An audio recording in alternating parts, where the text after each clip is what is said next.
we don't know if this is going to affect care workers, people like nurses, internationally educated nurses that are working or have migrated to care homes. I think this would also be a wake-up call to nurses that are working as care workers currently. While not trying to pass your exams, you are comfortable with what you are doing, please attempt to pass all your exams. Hi guys, welcome to my channel. My name is Showumiri. Thank you for clicking on this video. If you've not watched my video on the new immigration policy that is set to take effect from spring of 2024, I think you should watch this video first before you continue with this video.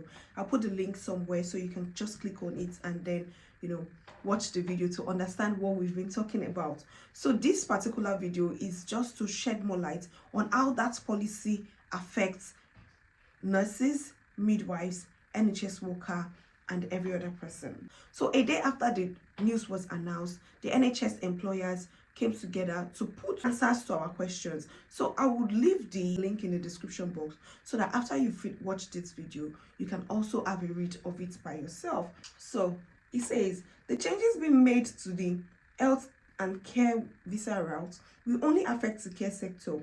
When these changes take effect, care workers and senior care workers will be unable to bring dependents when they migrate to the UK. Only CQC registered providers in England will be able to sponsor health and care visa applicants.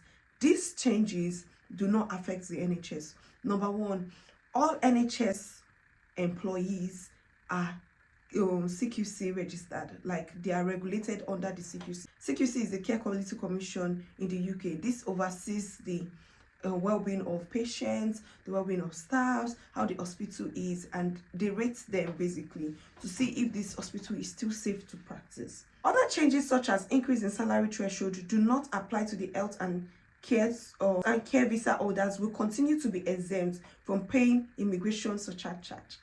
I was so happy because they actually increased the immigration surcharge charge by 60%. That means if you want to, what I was thinking is that if you want to maybe apply for your visa or renew your visa, then you have to pay the immigration surcharge charge for the number of years that you're staying in the country.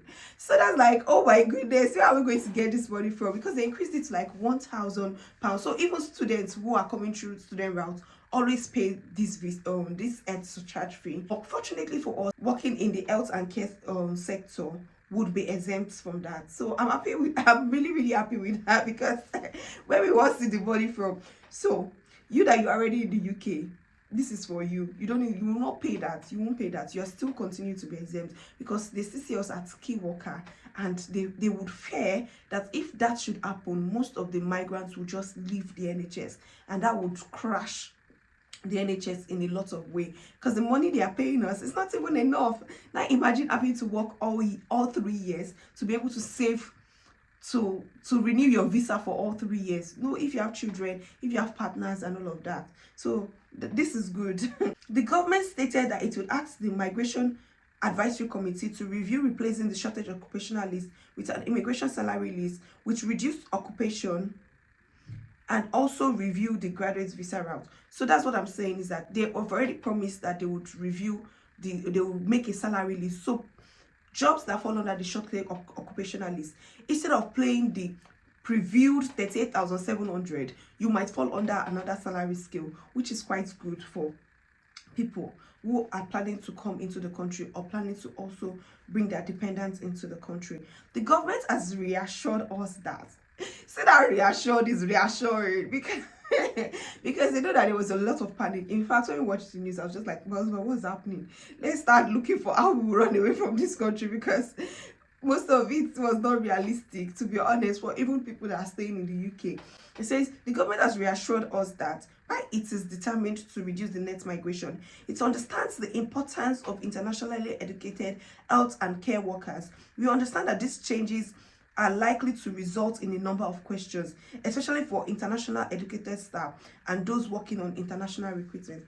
Because I'm working as an internationally recruited midwife, and then you come, my salary is not even up to 38,700, and I'm planning to renew my visa in the next year, and then you come now and tell me that I need to be earning 38,700. Oh, where do I want to get the money from?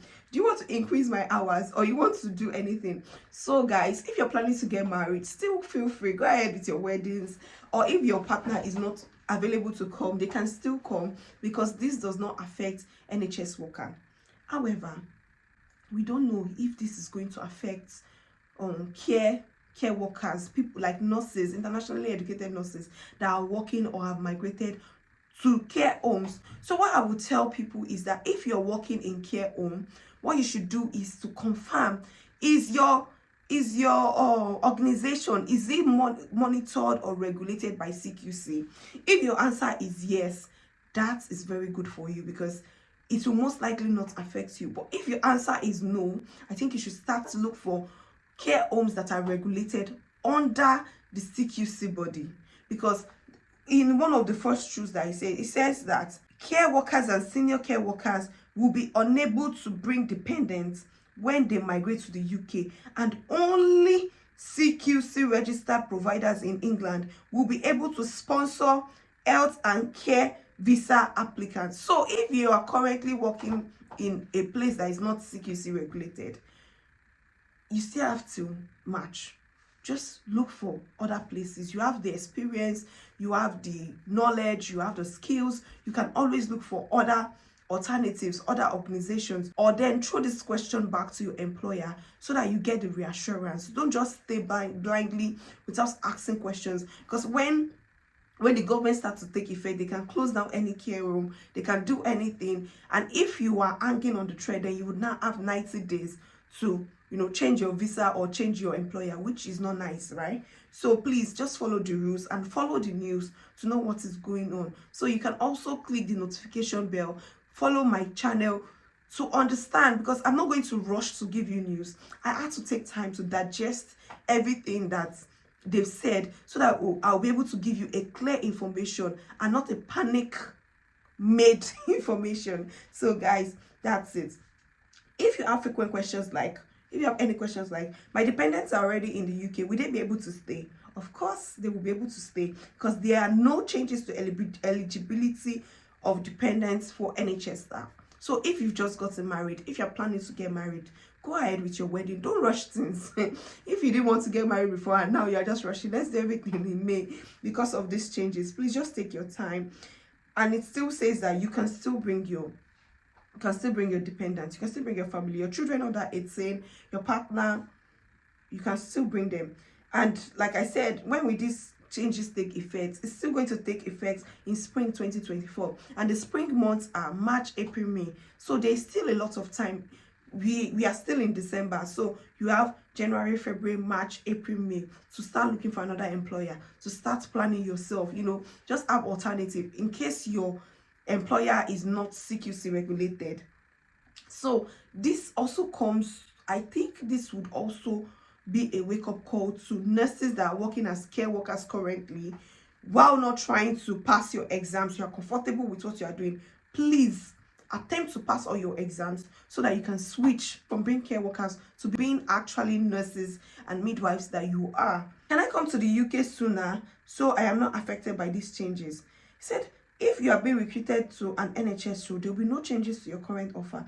Your agency and employer should be able to give you advice on when you might start the work. So for example, if you've been given maybe an offer to resume by February, and because of all of this, you are pestering them to bring you in by January, you know that everybody plans for things that they do in this country. For example, if you're going to come to the country in February, that's your planned date, they will still need to put some things in place. They will need to put some check in place, like when your skill will be done, whether you fall underneath a batch, how to train you, how to make you, how to attach you. So there are lots of things that goes on underneath recruitment. So just relax yourself, and if you need more reassurance, you can ask your employer, where can care workers and organizations that support care workers find this information? He says these questions and answer is just for NHS staff. We hope to provide a link to advice for care workers shortly. So guys, this is just for NHS workers. If you fall under, I'm a nurse, I'm in the country, I'm working as a carer, or I'm a nurse, I'm in the country, I'm working as a student, or I'm a nurse, I'm in the country, I'm doing something else. Please and please just stick to the government website and let's see what the update is going to be. For now, no effects will be made until spring 2024. So don't panic, just plan strategically. I know it's not been easy. Maybe you are tied to a contract already in your care home. Ask them, what is your plan? What are your plans? Because all these care homes too, they're under different bodies. They should also know how to care for their staff. And also, if you're a nurse working in care home, you can call your RCM or RCN if you're registered with them, so they can give you more information. If they don't have information, they have the necessary resources to be able to pull out the correct information for you. For example, if you're under Unison and you're a care worker, use them to your advantage. Call them, make information, find out information to know what is best for you, so that you would not fall underneath, the wrong information, and then it's going to affect your stay in the country, or it's going to affect your planning, or it's going to cause panic, or it's going to cause rancor for you. So I wish you all the best. I'm also an immigrant, so I wish us all the best in this change season, because in as much as I understand that this is a rule that has been made, rules are also bound to change. I understand that if they do the rules and it doesn't go as planned, they might also need to change the rules. So just keep praying, keep believing, and keep being positive.